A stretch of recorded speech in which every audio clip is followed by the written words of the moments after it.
Биздин пайдалуу китептер каналына кош келипсиздер. Жакын адамдарыңыз ийгиликтүү болушун кааласаңыз, бөлүшүп, лайк басууну унутпаңыз. Жаңы аудио китептерди өткөрүп жибергиңиз келбесе, каналга катталып, коңгуроону басканды унутпаңыз. Сыйкырдуу таң медитациясы. Төмөндө сиз эртең менен өзүңүздүн сыйкырдуу таң методуңуздун чегинде мурда эч качан медитация жасап көрбөсөңүз да, эч бир кыйынчылыксыз жасай ала турган жөнөкөй, баскычтуу индивидуалдуу медитация берилген.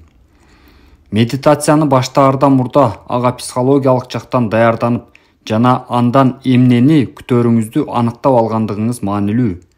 Бул убакыттын ичинде акылыңызды тынчтандырып, өткөн учурду кайрадан азаптанып баштан өткөрүп, учур чакта толук кандуу, эч кандай жашай албай, ар дайым кандайдыр бир нерсе тууралуу ойлонууга болгон импульсивдүү муктаждыктан арылуу керек. Бул убакытта стресстер жөнүндө унутуп, учурдагы көйгөйлөргө байланышкан тынчсызданууларды эс алып, учур чакка толугу менен чөмүлүүгө аракеттенүү керек. Өзүңүз чынында ким экендигиңизге, эмне кылып жаткандыгыңызга, кандай белгилер менен өзүңүздү сүрөттөөрүңүзгө тереңирээк караганда гана өзүңүздүн чыныгы ички маңызыңызды көрө аласыз. Көпчүлүк адамдар мындай кылууга аракет да жасашпайт. Мындай абалды көп учурда болуу деп аташат. Эч нерсе жөнүндө ойлонбойсуз. Эч нерсе жасабайсыз. Болгону учур чакта гана болосуз. Эгерде бул сөз өтө эле чет элдиктерче же жаңы замандын стилинде сезилсе, көп эле камсанай бербеңиз. Мурда мага да ошондой сезилчү. Бул чамасы мурда эч качан аны жасоого аракет кылып көрбөгөндүгүңүздөн болуп жатат. Бирок бактыга жараша, бул жетишпестик эң эле жакынкы аралыкта оңдолот. Тынч орун табыңыз. Диванда, отургучта отурууга болот же полго эле отурса да болот. Болбосо кошумча жайлуулук үчүн төшөкчө салып алыңыз. Бандаж токунуп отуруңуз. Көзүңүздү жумсаңыз да болот. Же ылдый жакты, жарым же 1 метрде аралыктагы полду карап отурсаңыз да болот. Дем алууңузга көңүл топтоңуз. Жай жана терең дем алыңыз. Демди мурун менен алып, ооз менен чыгарууга аракет кылыңыз. Аба көкүрөккө эмес, ичиңизге толуп жатканын байкаңыз. Эң эффективдүү дем алуу көкүрөк көңдөйүн эмес, ич көңдөйүн кеңейтет. Андан кийин эсеп боюнча дем алыңыз. 3 секундта жай дем тартыңыз. 1, 2, 3. 3 секундта демиңизди кармаңыз. 1, 2, 3. Андан кийин 3 секундта жай дем чыгарыңыз. 1, 2, 3. Дем алууга көңүл топтоонун натыйжасында эмоцияларыңыз жана ойлоруңуз тынчтанганын сезиңиз. Эсиңизде болсун, акылыңызды тынчтандырууга жана максималдуу түрдө тазалоого аракет кылганыңыз менен ойлор баары бир башыңызга келе берет. Болгону аларды кабыл алып, анан кое бериңиз.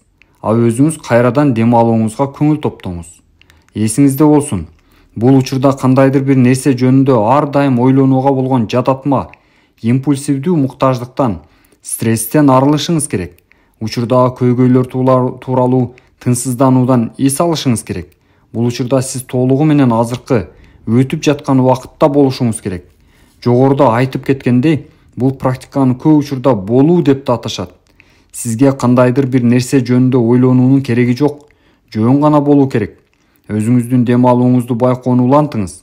Жакшы, сүйүүгө, тынчтыкка толгон энергия менен дем алып жатканыңызды, ал эми тынчсызданууларды жана стресстерди дем менен кошо чыгарып жатканыңызды элестетиңиз. Тынчтыктан рахат алыңыз. Учурдан рахат алыңыз. Жөн гана дем алыңыз. Учур чакта гана болуңуз. Эгерде ойлор сизди жайыңызга койбой, токтобогон агым болуп башыңызда агып жаткан болсо, кайсы бир жалгыз сөзгө же фразага көңүлүңүздү топтоңуз да, аны дем алуу менен жана дем чыгаруу менен кайра-кайра кайталаңыз. Мисалы, мындай кылып көрүңүз. Дем алганда мен тынчтыкта дем алып жатам. Дем чыгарганда мен сүйүүдө дем чыгарып жатам. Мен тынчтыкта дем алып жатам. Дем алганда мен сүйүүдө дем чыгарып жатам. Дем чыгаруу. Сүйүү жана тынчтык сөздөрүнөн башка жашооңузда эмнени көбүрөөк болушун кааласаңыз, ошол сөзгө алмаштырып койсоңуз болот. Өзүңүзгө болгон ишенимдүүлүк, ишеним, энергия же дагы башка сиз өзүңүз сезгендей бул дүйнөгө көбүрөөк бергиңиз келген нерсени айтыңыз. Медитация бул өзүңүзгө күн сайын бере алган белек. Ишенип коюңуз, бул чындыгында эң сонун белек. Медитация жасоо менен өткөргөн убакыттым сутканын ичиндеги менин эң жакшы көргөн учурлар болуп калды. Бул убакыттын ичинде бейпилдикти сезесиз. Чоң ыраазычылыкты башыңыздан өткөрөсүз. Күнүмдүк стресстерден жана кам көрүүлөрдөн эркин болосуз. Күн сайын медитация жасап көрүңүз. Бул тынчсыздануулардан жана көйгөйлөрдөн убактылуу эс алуу болуп калсын.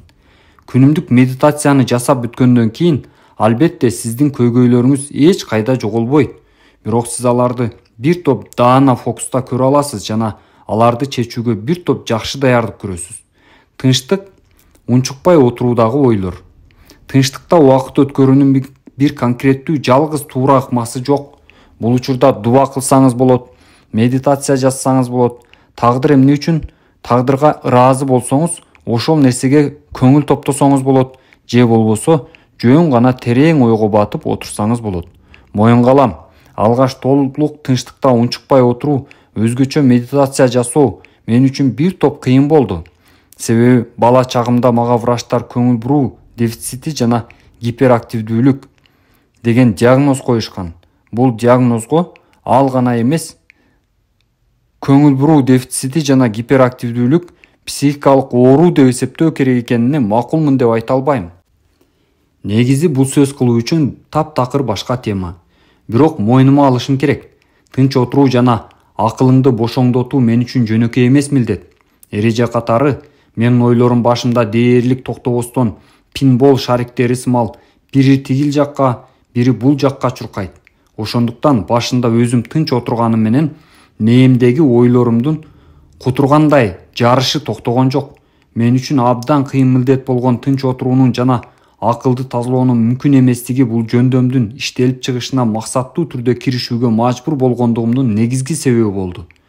Бул иште өзүмдү азыраак болсо да компетенттүү сезип калганга чейин 3 же 4 жума убакыт өттү. Ойлор башыма келип, аларды өзүм жай гана кабыл алып, анан жай гана эч кандай тынчсыздануусуз жана көңүл калуусуз эркин каалгып кетип калышы үчүн кое бере ала турган бир чекитти таптым. Ошондуктан эгерде тынч отуруу же медитация жасоого алгачкы убактарда кыйынчылык жаратса, капаланбаңыз. Убакыт өткөн сайын баары оңой болуп калат.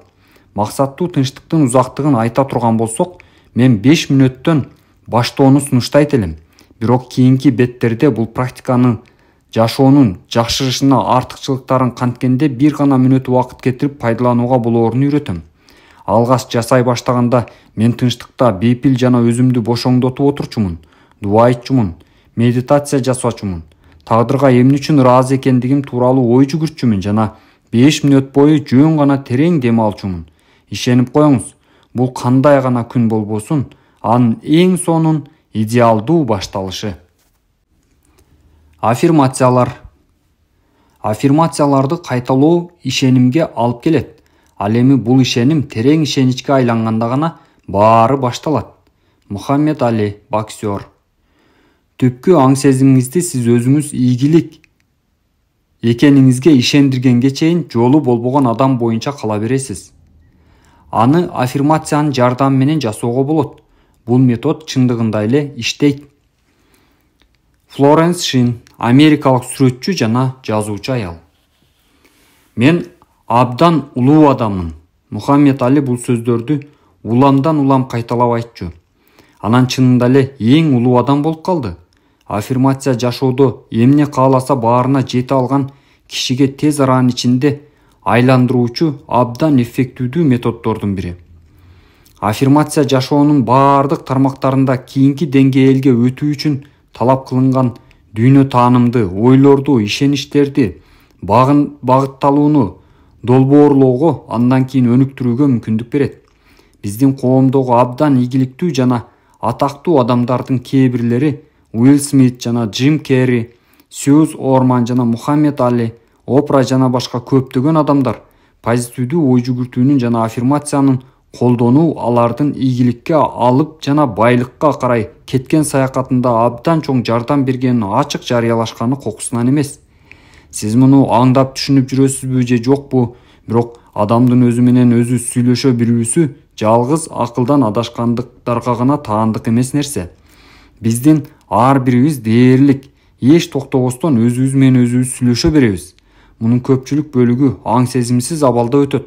Башкача айтканда, эч ким өзү менен өзү сүйлөшөйүн деп аң сезимдүү түрдө чечим кабыл албайт. Биз өзүбүздүн өткөн учурдагы жакшы дагы, анча жакшы эмес дагы тажрыйбаларыбыздын чайналып калган пластинкасымал кайрадан ойлонуусуна мүмкүндүк беребиз. Бул толук нормалдуу нерсе. Ошондой эле бул ар бирибиз ар дайым өркүндөтүүгө милдеттүү болгон абдан маанилүү менталдык процесстердин бири. Абдан аз сандагы гана адамдар аң сезимдүүлүк менен жоопкерчилик алып, бул процесс үчүн жалгыз гана позитивдүү демилге бере турган, алардын жашоосунун баалуулугун арттыра турган ойлорду тандашат. Жакында мен абдан кызык статистиканы окудум.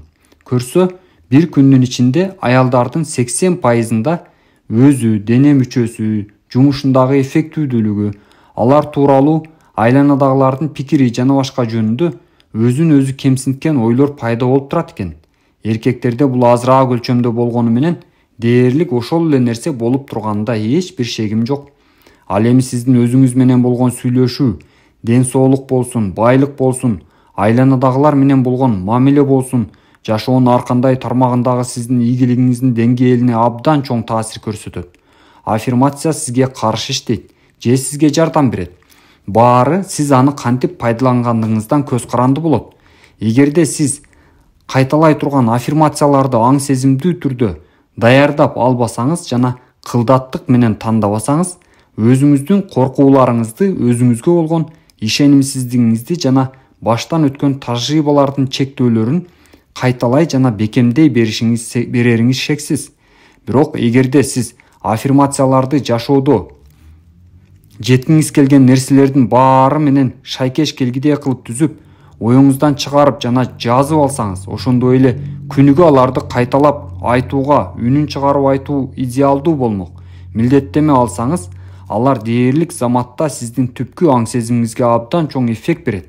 Бул аффирмациялар сиздин ой жүгүртүү ыкмаңызды жана сезимдериңизди өзгөртүү менен иштей баштайт. Бул сизге чектөөчү ишеничтерди жеңүүгө, өндүрүмсүз жүрүш-туруштан баш тартууга, аны ийгиликке жетүүгө багытталган жүрүш-турушка жана аракеттерге алмаштырууга жардам берет. Аффирмация менин жашоомду кантип өзгөрттү? Аффирмациянын күчү менен биринчи жолу таанышуум өзүмдүн эң көп ийгиликтерге жеткен досторумдун бири Мэтт Рейкор менен бирге жашап жүргөндө болду. Дээрлик күнүгө мага Мэтт өзүнүн уктоо бөлмөсүндөгү чайынмада кыйкырып сүйлөп атканын угууга туура келчү.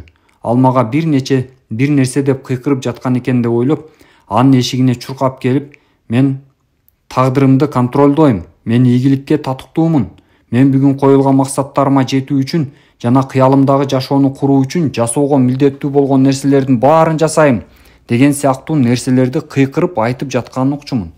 Мен анда аны келесоо чалыш неме го деп ойлочумун. Мэтт менен таанышканга чейин аффирмацияны биринчи жолу 1990-жылдардагы белгилүү ишемби түнүндөгү жашоо телешоусунда көргөм. Анда Эл Франклендин Стюарт Смолли аттуу каарманы дайыма күзгүгө каранып алып, мен жетишээрлик жакшынакаймын, мен жетишээрлик акылдуумун, шайтан алгырдыкы, мен адамдарга жагам деп кайталай берчү. Натыйжада мен аффирмациянын кандайдыр бир таптакыр олуттуу эмес нерсе катары ойлочумун. Көрсөм Мэтт бул нерсени менден жакшыраак түшүнчү экен. Өзүн өстүрүү жөнүндө китептерди жазган авторитеттүү жазуучу Тони Роббинстин окуучусу болуу менен Мэтт бир нече жыл бою аффирмациянын жана ниетин кайталап айтууну колдонуу менен жыйынтыгында чындыгында суктанаарлык ийгиликке жетти. 25 жашында анын 5 үйү болгонун жана компьютердик тармактар боюнча өлкөдөгү эң мыкты инженерлердин бири болуп калгандыгын эске алып, мен Мэттин эмне кылып жатканын так билерин түшүнүшүм керек эле. Акыры бул мен анын үйлөрүнүн биринде ижарада турчумун. Тилекке каршы аффирмация трансформациянын абдан күчтүү куралы экенин менин моюнга алышым үчүн дагы бир нече жыл убакыт талап кылынды. Ал эми аффирмацияны биринчи жолу колдонуу тажрыйбасын Наполеон Хиллдин легендарлуу «Ойлон жана байы» китебин окуп чыккандан кийин бул китепти сиздин да окуп чыгууңузду абдан сунуштайт элем. Башымдан өткөрдүм. Мындай ырастоо сөздөрүн кайталап айтуу чындыгында эле жашоомдо кандайдыр бир байкалаарлык таасир этишине шектенүү жана ишенбегендик менен мамиле кылгандыгыма карабай жасап көрүүнү чечтим. Эгерде бул ыкма метке жакшы жардам берген болсо, балким мага да жакшы жардам берет деп ойлондум. Башталышында автомобиль кырсыгынан алган баш мээмдин олуттуу жаракатынан кийин башымда орноп калган мээнин эс тутуму абдан начар деген чектөөчү ырастоодон баштоону чечтим. Эгерде сиз менин «Тагдырыңа тике кара» аттуу биринчи китебимди окуган болсоңуз, анда баш мээдеги жаракаттан кийин кыска мөөнөттүк эс тутум дээрлик кыйрап калганын билесиз. Кээде бул абдан күлкүлүү кырдаалдарга алып келчү. Досторум жана жакындарым мени менен ооруканада бир нече саат бирге болуп, кайра бир жакка чыгып кетишим мүмкүн экенин такыр эстеп кала албагандыгымдан, алар азыраак убакытка кетип, кайра келгенде мен алар менен бир нече жыл көрүшпөгөн сымал абдан ысык учурашчумун. Баш сөөк менен мээнин жаракатынын натыйжасы болгон реалдуу физикалык чектөөгө дуушар болгондон кийин акырындан эс тутуум абдан начар деген ишенич менен бекемделе берди. Эгерде кимдир бирөө кандайдыр бир нерсени эсиме түшүрүүнү же эстетип коюуну суранса, мен дайыма мынтип жооп берер элем. Мен чын дилимден ошентет элем, бирок мээме доо кеткен, ошондуктан кыска мөөнөткө эске тутуум абдан начар. Автомобиль кырсыгы болгондон бери 7 жыл өттү. Бул чектөөчү ишенич менин ошондогу реалдуулугума орун алып калгандыктан, андан арылууга убакыт келип жеткен эле. Балким менин эс тутуум кандайдыр бир деңгээлде аны калыбына келтирүү мүмкүн экендигине ишенүүгө эч качан бир да жолу күч жумшап көрбөгөндүгүмдөн ушундай начар боюнча калгандыр. Генри Форд айткандай, сиз жасай алам деп ойлойсузбу же жасай албайм деп ойлойсузбу? Эки учурда тең сиз туура болосуз. Эгерде аффирмация мен үчүн баарынан олуттуу болгон чектөөнү өзгөртө алса, анда ал бүт баарын өзгөртө алат деген чечимге келдим. Анан мен өмүрүмдө биринчи жолу төмөндөгүдөй мазмундагы аффирмацияны түздүм. Мен эс тутуум начар деген чектөөчү ишеничти кое бердим. Менин мээм бул өзү айыктыра ала турган укмуштуу организм. Менин эс тутуум жакшырат, бирок анын жакшырышына канчалык деңгээлде ишенериме пропорционалдуу түрдө гана жакшырат. Ошентип, ушул учурдан баштап менин эс тутуум эң сонун экенине терең ишенем жана ал күндөн күнгө жакшыра берет. Мен бул кыска аффирмацияны өзүмдүн сыйкырдуу таңымдын чегинде күнүгө окуучумун. Бирок эски ынааныштар менен биротоло программаланып калгандыктан бул методум иштээрине таптакыр ишенген жокмун. Бул аффирмацияны биринчи жолу окугандан бери 2 ай өткөндөн кийин биринчи жолу кырсыктан кийинки 7 жылдын ичинде бир да жолу болбогон нерсе болуп өттү. Курбу кызым ага унутпай эртеси телефон чалып коюшум керек экенин айтты. Анан мен албетте чалып коем деп жооп бердим. Бул сөздөрдү айтары менен таң калганымдан көздөрүмдөн чоң ачып карадым. Катуу толкундануу мени биротоло бийлеп алды. Начар эс тутуумга болгон менин ишенимим азайганы айкын байкалды. Мен аны орун алмаштырдым жана өзүмдүн түпкү аң сезимимди жаңы күч берген жана өзүмө берген баамды жогорулаткан ишенич менен кайрадан программаладым. Ошол окуядан кийин менин эс тутуум жакшырып жатат деген эле эмес, аффирмация чынында эле иштейт деген ишеним менен куралданып, бир топ таасирдүү ийгиликке жетким келген өзүмдүн жашоомдун ар бир тармагы үчүн аффирмация түзүп чыктым. Мен аларды ден соолугумду, каржылык абалымды, адамдар менен болгон мамилемди, өзүмө болгон ишенимдүүлүктү жана башка жетилүүгө муктаж болгон өзүмдүн баардык ишеничтеримди, адаттарымды жана дит коюмду жакшыртуу үчүн пайдалана баштадым. Бул жерде эч кандай чек коюлбайт. Өзүн программалоо боюнча сизде абал кандай? Биз баарыбыз түпкү аң сезимдик деңгээлде азыр кандай болсок, ошондой ойлонууга, ишенүүгө жана аракеттенүүгө программаланганбыз. Биздин программабыз көптөгөн факторлордун натыйжасы болуп саналат. Анын ичинде айланадагылардын бизге эмне деп айтканы, өзүбүздүн өзүбүзгө эмне дегенибиз, ошондой эле биздин бүткүл позитивдүү да негативдүү да жашоо тажрыйбабыз бар. Кээ бирлерибиз жеңилдик менен бактылуу жана ийгиликтүү болууга программаланганбыз. Ал эми көпчүлүгүбүздүн программабыз тескерисинче жашоону кыйындатат жана көйгөйлөргө толтурат. Бул жердеги жаман кабар, эгерде өзүбүздүн программабызды активдүү өзгөртпөсөк, анда биздин потенциалыбыз кескин кыскарат. Ал эми коркуулар, өзүнө ишенбөөчүлүк жана баштан өткөн турмуштук тажрыйбалар жашообузду бир топ чектейт. Биз өзүбүздү орто саар жашоого программалоону токтотушубуз керек. Туура эмес жасап жатам деген нерсени көңүлдүн борборунда кармоону токтотушубуз керек. Өзүбүздү ар дайым күнөөлүү, чындыгында каалаган ийгиликке татыктуу эмес сезүүгө, адекваттуу эмес болууга мажбурлаган каталыктарыбыз үчүн өзүбүздү ашыкча эле жемелегенди токтотушубуз керек. Бул жерде жакшы кабар да бар. Каалаган убакта өзүбүздүн программабызды өзгөртө же жакшырта алабыз. Өзүбүздүн баардык коркууларыбызды, өзүнө ишенбегендиктерибизди, зыяндуу адаттарыбызды, бүгүнкү күндө бизде бар баардык чектөөчү жана тымызын кыйратуучу ишеничтерди жеңүү менен өзүбүздү кайрадан программалоого жана тандообуз боюнча жашоонун каалаган тармагында өзүбүз каалагандай ийгиликке жетүүгө жөндөмдүүбүз. Демек, сиз аффирмацияны колдонуп, көбүрөөк өзүңүзгө ишенимдүү болууга, ар бир жасап жаткан ишиңизде көбүрөөк ийгиликке жетүүгө, өзүңүздү кайрадан программалоону баштасаңыз болот. Ал үчүн болгону өзүңүзгө ар дайым ким болгуңуз келгенин, эмнеге жеткиңиз келгенин жана аны кантип жасаганы жатканыңызды кайталап айта берүү керек. Эгерде буларды жетишээрлик тез айтып турсаңыз, түпкү аң сезимиңиз сиз айткан нерселерге ишене баштайт да, ушул сөздөргө ылайык аракеттенет. Акыр аягында мунун баары сиздин реалдуулугуңузда ишке ашат. Аффирмацияларды тактап жазуу менен сиз жаңы программалардын акылыңызды керектүү абалга алып келишин, ошентип жашоодо чындыгында каалаган нерсеңизге үңүлүп көңүл буруусун камсыз кыласыз. Аффирмацияны ар дайым кайталоо сиздин акыл эсиңиздин айтылган нерселерди кабыл алуусуна алып келет. Бул өз кезегинде сиздин ойлоруңузду, ишеничтериңизди жана жүрүш-туруштарыңызды өзгөртөт. Сиздин өзүңүздүн аффирмацияларыңызды тандоого жана өз алдынча түзүүгө мүмкүндүгүңүз бар болгондуктан, алар сизге ийгиликке жетүүгө керектүү ойлорду жана жүрүш-туруш үлгүсүн жаратууга жардам бергидей кылып түзүп алсаңыз болот. Өз аффирмациясын түзүүнүн 5 жөнөкөй баскычы. Төмөндө өзүңүздүн биринчи аффирмацияңызды түзүүгө жардам бере турган 5 жөнөкөй баскыч берилген. Биринчи баскыч. Чындыгында эмнени каалагандыгыңызды аныктаңыз. Жазуу жүзүндөгү аффирмацияны түзүүнүн максаты ийгиликтин идеалдуу деңгээлин, жашоонун баардык тармактарында 10-чу деңгээлдеги ийгиликти өзүнө тартуу, ага жетүү жана аны сактап калуу жөндөмдүүлүгүн өнүктүрүү үчүн өтө керектүү ишеничтерге, дит коюуга жана жүрүш-туруштарга өзүнүн акыл эсин программалоо.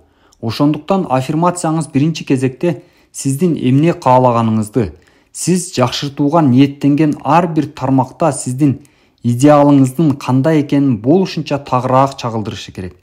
Жашооңуздун эң көп өзгөрткүңүз келген тармактары боюнча аффирмацияларыңызды жасасаңыз болот. Мисалы, ден соолук, фитнес, дүйнө тааным, эмоция, каржы, карым-катнаш, руханий жашоо жана башка. Сиз эң көп каалаган нерсени ар бир конкреттүү тармакты өзүңүз жана жашооңуз боюнча өзүңүздүн идеалдуу көрүүңүздү дааналап, тактап жазуудан баштаңыз. Экинчи баскыч. Эмне үчүн аны каалаганыңызды аныктаңыз. Rising Stock компаниясынын президенти, менин жакын досум Адам Сток бир жолу айткандай, акылмандык эмне үчүн деген суроодон башталат. Ар бир адам бактылуу, ден соолугу чың жана ийгиликтүү болгусу келет. Бирок тилекке каршы, каалоо өзү жалгыз өтө сейрек учурларда гана каалаган нерсеге ээ болуу үчүн эффективдүү стратегия болуп кала алат. Орто саар жашоо кечирүү азгырыгын жеңип, жашоодо каалаган нерсесине жеткен адамдардын ойлорун жана жүрүш-туруштарын башкарып турган башкача бир абдан ишенимдүү себеби эмне үчүнү бар. Алар сөзсүз түрдө өмүр жолунда кездеше турган майда барат көйгөйлөрдүн жана сан жеткис тоскоолдуктардын суммасына караганда бир топ маанилүүрөөк, так, даана жашоо максатын алдына коюшкан. ошондой эле күн сайын эрте менен ага карай багыт алуу үчүн ойгонушат. Ошондуктан тереңирээк карап, жашоодо сиз каалаган нерсе эмне себептен сиз үчүн ушунчалык маанилүү экенин аныктаңыз. 3-чү баскыч. Каалаган нерсеңизге жетүү үчүн кандай адам болууга милдеттүү экендигиңизди аныктаңыз. Менин биринчи коучум Джефф Суи айтканды жакшы көргөндөй, ушул жерде сынактардын баары башталат. Башкача айтканда, сиздин өзүңүз жакшыраак болуп калгандан кийин гана жашооңуз жакшырат. Өзүн жетилтүүгө абдан көп убакыт инвестициялаганыңыздан кийин гана жашоо жагдайларыңыз жакшырат. Болууга милдеттүү адам болгондон кийин гана, жасоого милдеттүү нерсени жасагандан кийин гана ээ болгуңуз келген нерсени алам деп үмүттөнсөңүз болот. Бизнесиңизди, ден соолугуңузду, никеңизди жана жашооңуздун башка тармактарын кезектеги деңгээлге жана андан жогорку деңгээлге көтөрүү үчүн ким болушуңуз керек экенин, ким болууга умтулушуңуз керек экендигин болушунча жакшылап түшүнүңүз. 4-чү баскыч. Каалаган нерсеңизге жетүү үчүн эмнени жасоого милдеттүү экендигиңизди аныктаңыз. Идеалдуу жашооңуздун элесин материализациялоо үчүн кандай иш-аракеттерди ар дайым жасашыңыз керек? Мисалы, сиздин аябай арыктагыңыз келип жатат. Бул учурда сиздин аффирмацияңыз мындай болмок: спорт залга жумаасына 5 күн барам жана Чуркоо жолчосунда чуркоого минимум 20 мүнөт убакыт бөлөм деп өзүмө сөз берем. Ал эми эгерде сиз соода агенти болуп иштегиңиз жана карьералык өсүш тууралуу кыялданып жүргөн болсоңуз, анда аффирмация мындайча болмок: мен эрте мененки саат 8-ден 9-га чейин 20 чакты потенциалдуу сатып алуучуларга телефон чалып чыгам. Сиздин иш-аракеттериңиз канчалык конкреттүүрөөк чагылдырылган болсо, ошончолук жакшы. Ошондой эле канчалык тез аралыкта жасаарыңызды, канча убакыт сайын жасап турууга ниеттенгендигиңизди, канча жолу жасайсыз жана таак убакыт чегин, бул иш-аракет канчада башталат жана канчада бүтөт. Сөзсүз жазууну унутпаңыз. Эсиңизде болсун, аздан баштоо өтө маанилүү. Эгерде азыркы учурда спорт залга жумаасына 1 да күн барбасаңыз, ал жерде 1 да мүнөт убакыт өткөрбөсөңүз, залга жумаасына 5 жолу 20 мүнөттөн барам деген чечим баарынан мурун өтө кескин секирик болуп калат. Баскычтар акырындык менен жасалышы керек жана башкарууга ылайык болушу керек. Сапарыңызда чоң эмес ийгиликтерге жетүү кандай болоорун сезиңиз. Ошондо сизге жайлуу жана жагымдуу болот. Орундалбай калышы толук мүмкүн болгон ашыкча көп нерсеге үмүт арттырып алып, анын артынан үмүтсүздүккө өзүңүздү кабылтып албаңыз. Өзүңүздүн идеалдуу максаттарыңызга кадам сайын жакындасаңыз болот. Алгач өзүңүздүн күнүмдүк же жумаалык максатыңызды тактап жазып алыңыз. Андан кийин көрсөткүчтү качан көтөрүү керек экендигин чечиңиз. Мисалы, бир нече жума бою жумаасына 2 жолу 20 мүнөттөн спорт залга ийгиликтүү баргандан кийин сиз башында койгон максат. Кийинки максатка 20 мүнөттөн 3 жолу барууга өтүңүз.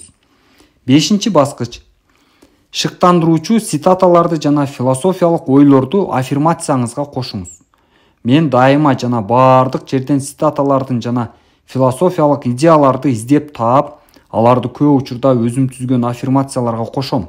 Мисалы, менин аффирмацияларымдын бири дээрлик Маршал Голдшмидттин башыңдан ашып секир китебинен алынган.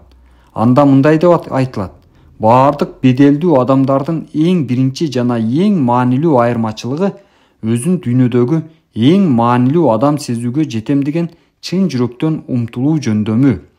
Анын аркасы менен Билл Клинтон, Опра Уинфри жана Брюс Гудман өздөрү иштеген тармактын эң мыктысы болуп калышты.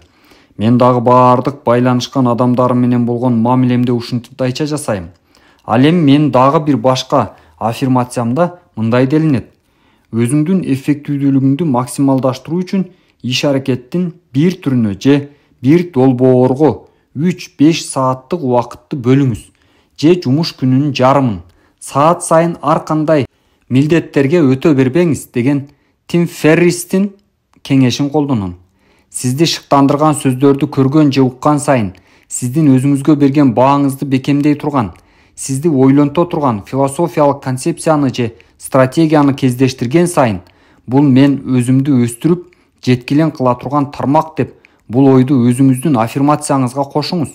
Эгерде күнүгө көңүл бурсаңыз, шыктандыруучу философиялык идеялар жана стратегиялар ой жүгүртүү салтыңызга сиңе баштайт. Бул өзүңүздүн результаттарыңызды жакшыртууга, ага жараша жашоо сапатын жакшыртууга жардам берет. Аффирмация тууралуу акыркы ойлор. Аффирмациялар керектүү жемишин бериш үчүн аларды автоматтуу түрдө эмес, эмоция менен окуу жана кайталоо керек. Фразаны ойлонбостон, анын чыныгы маанисин аңдап түшүнбөстөн, уламдан улам кайталоо менен жашооңузга кандайдыр бир позитивдүү таасир эте албашыңыз айкын. Ар бир кайталанган аффирмацияга чыныгы эмоцияларды жаратууга жана аффирмацияларды чыныгы эмоциялар менен толуктоого өзүңүзгө жоопкерчиликти алышыңыз керек. Анан дагы бул ишке кубануу менен мамиле кылыңыз. Эгерде сизге аффирмациялар чынында эле жакса, эгерде ал сизди толкундантса жана шыктандырса, анда үйдүн үстүнө чыгып алып, бийик жерде бийлеп жатып кыйкырып айтууда ашыкча болмок эмес. Кээде бул процесске максаттуу түрдө өзүнүн денесин да аралаштырууга болот. Мисалы, түз туруп аффирмацияны үндү чыгарып окуу, ал терең дем алуу менен коштолот.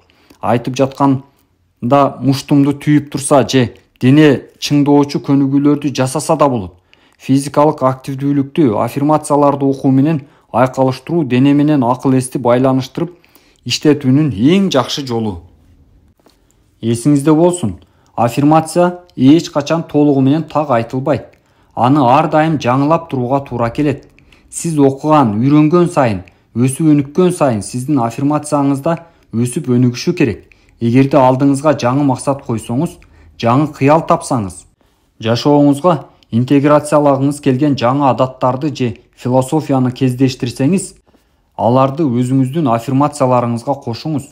Анан тескерисинче, мурда коюлган максатка жетсеңиз же жаңы адатты жашооңузга толук киргизип бүткөн болсоңуз, анда чамасы ага күнүгө көңүл буруунун мындан ары кереги болбойт. Демек, аларды аффирмацияларыңыздан алып салууга болот. Акырында айта турган нерсе, аффирмацияларды ырааттуу жана регулярдуу түрдө окуп туруу керек.